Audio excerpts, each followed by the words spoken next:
Sometimes it seems like tests dictate your life. Almost every big decision seems to involve a test. Will I get my permit, or will I be taking the bus? Will my scores get me into an Ivy League school, or will I be heading to my safety school?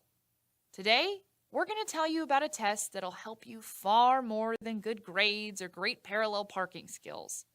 It won't dictate your life, but it'll help you understand yourself and others better. Myers-Briggs Type Indicator, a personality test that actually started as a way to get women into the workforce. Now, it's taken by 2.5 million American men, women, and children each year. We'll show you how this test can help you become more aware of your personality traits, and then teach you how to use this awareness to get more out of yourself at work and at school. Ready? The Myers-Briggs test was first developed in the 1940s by Catherine Cook Briggs and her daughter-in-law, Isabel Myers, two amateur psychologists who were huge fans of Swiss psychiatrist Carl Jung and his theory of personality types. When the U.S. entered World War II, many women entered the workforce for the first time. Myers saw a very specific need in the market for a personality test, one that would help women figure out what sort of jobs they were well suited for. Thus, the Myers-Briggs personality test was born. Today's exercise will give you an introduction into the different personality types, so you can start to think about which categories you fall into.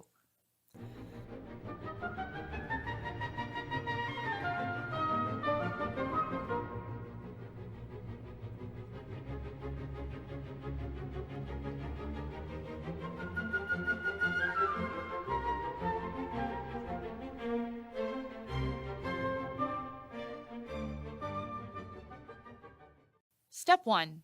Are you an extrovert or an introvert? Are you a Fluttershy or Rainbow Dash? This category deals with what stimulates people. Are you the kind of person who gets pumped up in busy social situations? Or are you more fulfilled when reading a book? Extroverts respond to external stimuli, being around large groups of people, for example. Whereas introverts are stimulated internally by reflection, toying around with ideas, and analyzing an interesting train of thought. Step 2. Do you sense or intuit? This category deals with how you gather information and learn. Some people rely mainly on the information at hand. They look for the facts, concrete details, tangible data. They're mainly focused on minutia and want to get to the bottom of things quickly, like Joe Friday. They want the facts, ma'am. Others prefer to look for connections between ideas rather than nailing down facts. They're more interested in the bigger picture than the nitty-gritty. These fall under the intuition category. Step 3.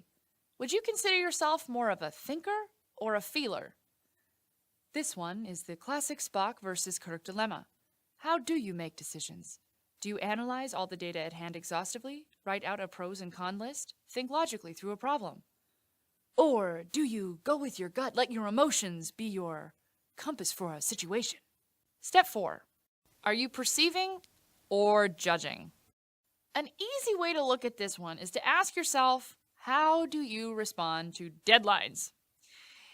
If you plan your work out far in advance and manage to get everything done on time, you're probably judging. On the other hand, if you see deadlines as more of a suggestion than a hard and fast rule, and you're constantly changing your work up until the very last second, you're a perceiver. What did you come up with?